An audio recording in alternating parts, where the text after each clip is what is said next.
many people, when they get into the business, regardless what business is, and, mostly we're talking about coaches and the trainers, really want to get into coaching, training, facilitation. So today, Karim and I are going to be covering that topic because it's really, really important for a lot of new trainers and as well as the, existing trainers who are still learning. So, hey, Karim, buddy, how are you? Good to see you. Hey, Braco, you too. I'm very happy to be here. Thank you. Thank you. So happy to see you. So I was kind of thinking if we can come up with, there are so many things that trainers and facilitators need to know, right? Yes.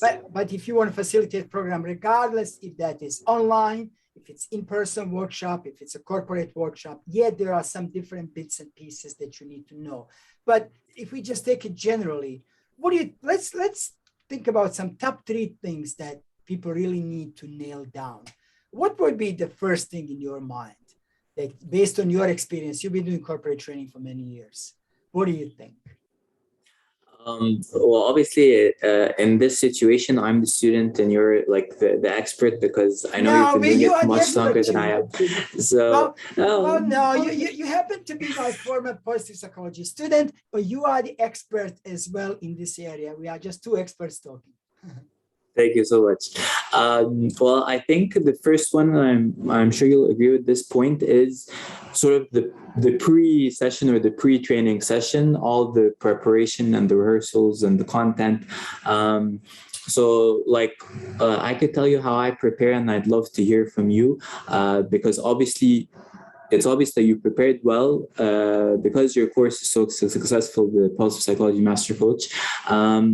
So for me, it just consists, I think, mainly of 3 things. The duration of each phase really depends on the trainer. So first off, it's actually defining the outline or the points that you want to cover. So for example, the basic structure that I use is introduction, problem, solution, benefits, and conclusion. So that's like the general categories or the structure.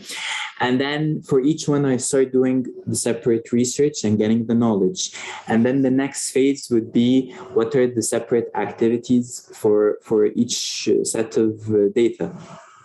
And then I think this is the most important phase, is creating the flow and the storyboard of the entire presentation. So starting with the teaser, then slowly transitioning into the content. And then before people get bored, let them do a small activity. This is all apart from the energizers and the icebreakers and all that. And obviously the rehearsals. And this is the thing that I've noticed, at least here in Egypt, people don't appreciate the value of rehearsals, even though like half the time is dedicated to content development and the other half should be dedicated to rehearsals, because improvising just makes you seem unprofessional, and it actually helps you, create worst case scenarios. Like if I'm at home, I'll say, oh, okay, so the video wasn't clear here, or okay, so this is taking too long, or and so on, even if you're just rehearsing with yourself. So that's regarding my own preparation phase in a nutshell. What about you? Love it. I really, really, really like how you have that all structured well. And that structure is really what brings success. This is really important, right? People just think, okay, I got the knowledge, and we just happen to be talking about positive psychology, and it could be anything, right? But some of my students, okay, I got the knowledge, I can just take all the Braco slides and all the, handouts, and I know what he's talking about, and, I'm ready, I know all this stuff. And what we're saying is no, right? Because first of all, you need to be presenting this in your own way, in your authentic Karim way, all right? That's not me presenting, regardless if you take that material. That's different subject. So absolutely agree, preparation is a key. Having it all structured and rehearsal. And funny when you said preparation, so I can share a personal story. Yes. I was globally certified Dale Carnegie trainer and business coach for many years. And as you have probably know, I just did this for fun. This was my passion. It still is. I had my full-time job, and this was really once a week to go out and teach. I loved it, right? And then one day I decided I love this, but I need to create something of my own.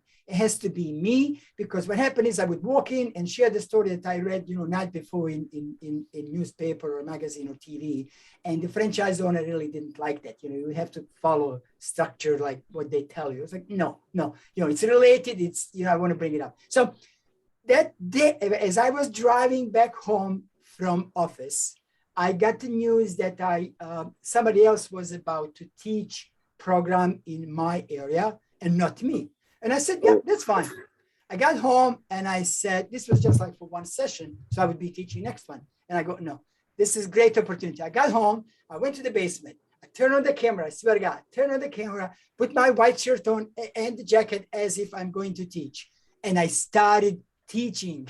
So really just to prepare myself for that next phase. Now, of course, I wish I have these videos, because of course, these were not really programs, but, when you think preparation, turning the video camera on, now it's so easy these days. When I was young, come on, it was so complicated. Now webcam, turn it on and teach, record it and listen, watch yourself, all right? So it's really, really easy, easy to do. The other thing what I would mention in preparation, when I was taking this Dale Carnegie Train the Trainer, there were like many different phases. It was like one of the toughest programs I took. Very few people got certified. We had people crying in the room. Why? Wow. Because master trainer purposely was playing hardball on all of us to see how do we handle, and maybe we'll touch base on that. How do we handle difficult students, right? He purposely did that, because when you in a workshop, in live workshop, right, and then you have some difficult students, like I happen to have, a couple of times, you really have to know how to handle. But that's going back. I mean, that's important. But what I was saying is they prep you so well, right? That I'm gonna share this, then I'm gonna turn it to you. I'm talking too much. I came day one into this preparation for Dale Carnegie. It was in New York City. I put my best suit on, the tie, shirt, right? I come to the back, look at the mirror. I always do that. Like, that's my preparation piece, right? But there was a 7:30 in the morning session, was starting at 8. So I wasn't still fully prepared, but I was like ready to walk in. Yeah. 30 minutes before, I sat down and the master trainer said, well, why don't we just get started? I know it's early. And he looked at whoever came in and he said, I would never, ever walk into the room looking like this guy. And I'm looking at myself, what the heck I did? What did I do? He goes, look at your tie. It wasn't, nicely all the way up, but I wasn't ready yet. But he didn't care. I walked into the room and that's it, right? So make sure that you don't have any hair here, clean everything, make sure it's all nice. This is all preparation. And it also makes you feel good because you're walking in with a full confidence. This is it. I am ready, right? Wow. Okay. It seems harsh at first, but when you think about it, I guess he does have a point. No matter how, he didn't really have to say that, but I guess he has a point. I'm glad he said that. I mean, I was upset when I heard, but guess what? This is like in a coaching. I had the other day, one of the business coaches came to me and she was telling me that, oh, this is good. I was like, no, it's not good. You're the coach. I know it's not good. Coach me. That's what I'm paying you for. You're so right. Yeah. So that's what good coaches and good master trainers do, right? They prep you, and if you're not ready to take that tough criticism, training is not for you. That's very true. That's very true. I think when you say the word tough, it just reminds me of my very first interview, and like you said, they were extremely harsh, and I just walked out feeling like, I failed.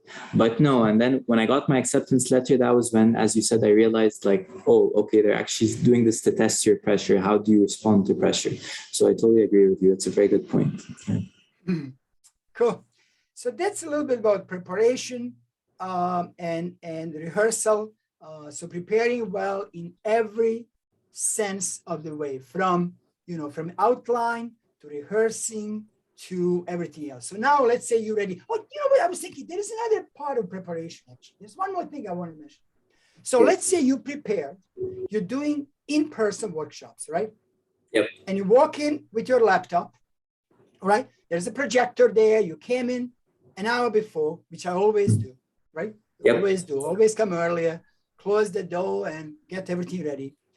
And then what else I needed to do in addition to that laptop, what else I should have done to be fully prepared? Oh, so this is like a trivia question. Okay, I can get this. I definitely can get this. So I believe if you're talking about the laptop, then you have to do like a technical check. So you definitely have to make sure everything's working properly. But the thing that I learned, unfortunately, through like a bad experience, was that you always have to have some sort of hard copy or a backup with you. That's it, my friend. You see, and most people learn from bad experience because they didn't have that hard copy. It's such a simple thing to do. I always have hard copy of presentations, hard copy of handouts, have everything, and hope that you will never use it, right? Because these days we go everything. But that's really, I mean, simple thing, but so important as a part of preparation, right? Yeah, I'm so glad you shed light on that. It is very critical. Yeah. Look, like I said, we wanted to nail this to 3 things. We know there are 1,000,003 things, but we wanted to nail it to top 3. Let's go to the second one. What do you think the second one is? So we have preparation, rehearsal. What's the second one? So I think the second one would have to do, I guess, with the delivery, like, in front of your audience. So when you say delivery, of course, delivery is the key, but as part of delivery, especially if you're doing in person, and even these days online, right? Even these days online, if it's live, what else is important? That interaction, right? So it's delivery, but it's like interaction, with the audience. Like, how do we facilitation piece? How do we facilitate session? Teaching is one thing, facilitation is another. Right? Definitely. Yeah. I think that's one of the, like, when a few years back, I was an English language instructor. So I used to give like courses and whatnot.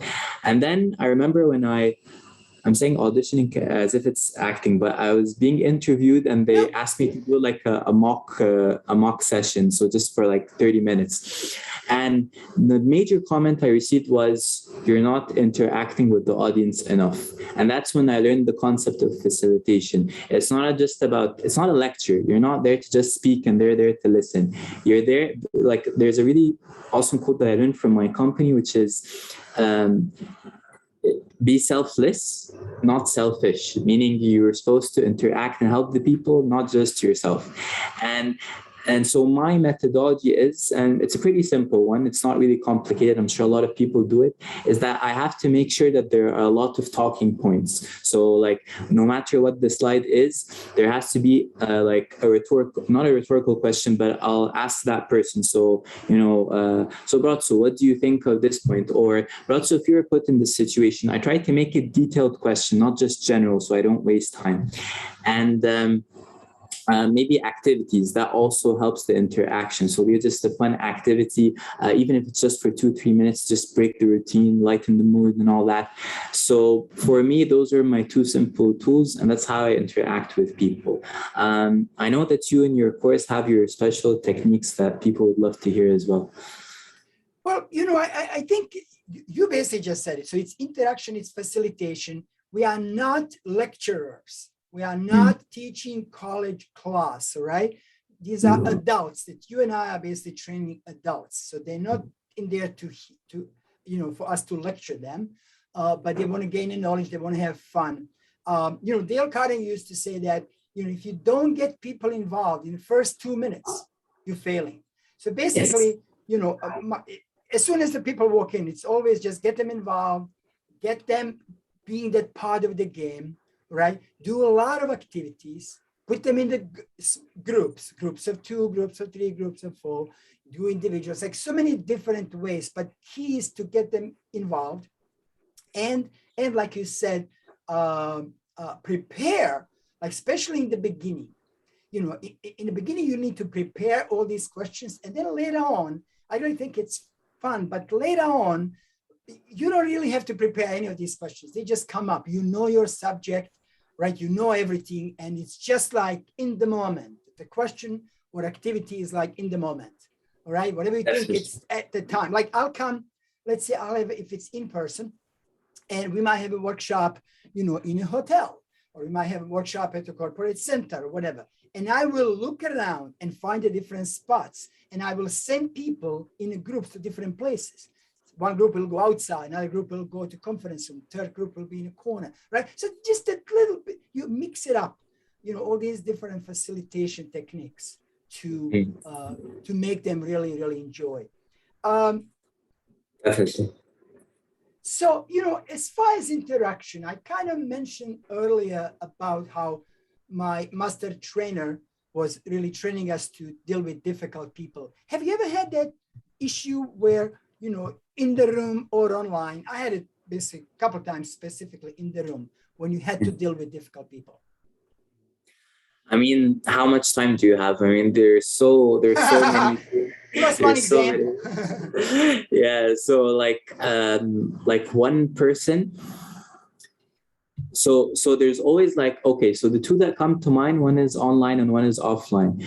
The offline person is the person who thinks he wants to show off a bit of the knowledge that he has. So I remember I was in a course, there was some sort of agricultural reference. So it was like, there was one thing that the guy wanted to show off with. So he's like, no, but by the way, I'm a trained person in this field, and what you're saying is wrong. And that's what happened. And it turns out we were both right, but there was sort of like a miscommunication in the situation. And it was at that, I was really young at the time, and I got really irritated. But then as the years went by, you sort of say you feel sorry for them. It's like, okay, let him have his shining moment. He wants to, as long as he's not being disrespectful or anything, let him say what he has to say and say thank you for the comment and move on. So that would probably be, for the one that comes to mind, is sort of, you as a trainer have to be professional, change your mindset, take into consideration that you will face so many people, and if you fixate on each person, you're the only one who's going to get affected. You're just going to get drained, and you won't have energy to conduct the session. So just take everything lightly. For online sessions, I think it would be the person who has in person. Was the first one in person or online? The first person was, well, I think it would work both ways, but the person I do remember was offline. It was like an in-person session. Online, to be more specific, I think it would be the person who switches off the camera, but who's not concentrating. So there are a lot of people who switch off cameras but are interactive. But then you'll ask him a question, and then he'll say, oh, I'm sorry, I couldn't hear you. Could you repeat the question? Oh, sorry, I was in the bathroom. So these are things that happen, and you get the sense okay, you're not focusing. So that's, but again, you adapt, you sort of ask, you maybe increase the amount of questions, or you just tell yourself, okay, so maybe that person isn't that interested, and you don't have to really fixate on him, so you yourself don't get stressed out. So it's two things, you don't get stressed out, but honestly, the big issue is not you. People, who cares about you? You're a trainer, right? So what we really care about is the people in the room or online, right? So the biggest issue is, and like you said, if this person just wanted to show off, and fine, you were young and you let him do it. That's okay if it's one statement. But if you have people who constantly interrupt and want to push their point, right? That's hard. Specifically in workshop, in person, I had one person who was very aggressive and started interrupting the flow. And you cannot allow that as a trainer. You absolutely cannot allow that. And basically what I had to do is say, I'm sorry, John, can we just please come out for a second? And I was like, what the heck? We had 80 people in the room. Came out, told him, listen, buddy, you want to go back? This is the only way. This is roll you out, right? So you have to be prepared to do that. And then as far as online, possibly like what I do, I try not to, unless I see that you are so engaged, I try not to call by name. I just ask question and have somebody just raise a hand. So this way I don't, because I also don't put you on the spot. Sometimes I say, I'm going to put you on the spot purpose, just have fun. But I need to know you. Like if you just came to my classroom, chances are I'm not going to say, Karim, what do you think? I'll just ask, does anybody have, opinion or, answer to this question, or who would like to go first? Something like that. I did notice that, yeah. And that actually made a lot of people relax, especially if they were introverts. So yeah, that's a good methodology as well. Yeah. So, okay, let's see. So we talked about preparation, rehearsal, interaction with people, difficult people, interaction with the audience. And there's one more you and I kind of wanted to touch base on, right? Yes. And I think you should lead with it because I feel that even when you brought it up, I was like, yeah, that's actually something very important that not a lot of people fixate on. So yeah, go ahead. Okay, sure. So you and I just chatted a couple of minutes before, right? It's not like we prepared. But I think, so there's a couple of things. So first of all, we assume that you want to teach, you want to train, you want to facilitate. You have a knowledge. That's number one. It's a base. You have a skills. That's the number two, right? But number three is attitude, having the right attitude, right? So I really call this like passion and enthusiasm. So you have to be passionate about the subject you're teaching. What's happening in today's online world, I hate it. Here's what's going on. People will go online, in even these online marketplaces. They will send you a list of what will sell. And then you have people who will teach so many different subjects they know nothing about. They have no passion. They're not enthusiastic. They'll do research on internet. Anybody can do that and then create a script and teach. That anybody can do. Sorry, guys. That's easy. But when you need to be passionate, you need to show your true enthusiasm about your subject, like you and I are about subject of both psychology and training and teaching. And then and only then will you succeed. And most importantly, will your audience gain a lot. So that's my thought. Tell me what you think. But that's really so important. So important. I completely agree because of the last statement you said. It doesn't benefit the trainer only, it also benefits the audience because without you noticing it, even if it's not that obvious, if you show off your passion, it does reflect with the audience and it does affect them. And I noticed that in my very first training session. It was a topic that I loved. Coincidentally, it was about positive thinking. I hadn't taken the positive psychology course yet. And one of the comments in my evaluation form was, I love how you're interested in positive thinking. Even though it was my first session, I hadn't taught it before, but I was passionate about it. And she said that it really just impressed me and it affected me. And so it was at that point that I learned what you just said, that passion is a key component. So, yeah. That's great, because this is really how we transfer the knowledge in the best way, how we transfer our attitude and skills.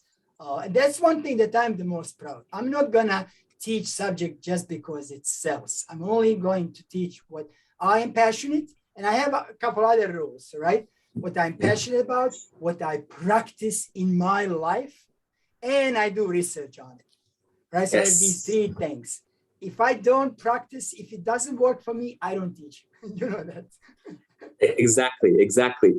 I remember the story you told us in the very first session about the woman and her son who ate a lot of sugar, and the coach wouldn't help her because he himself ate a lot of sugar. It's just an amazing story. I still remember it till now. Yeah.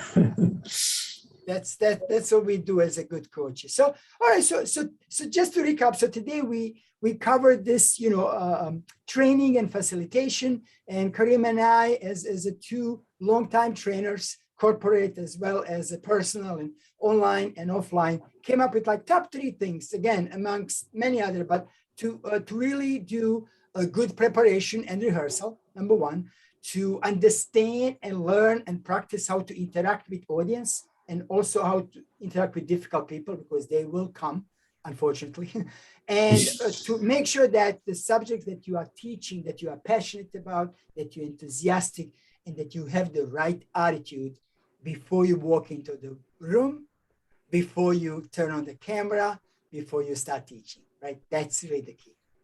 Exactly, Awesome. exactly. Karim, thanks so much. Great talking to you, my friend. We'll chat more soon, okay? You too. Thank you so much, Braco. Take Thanks, care. buddy. You too.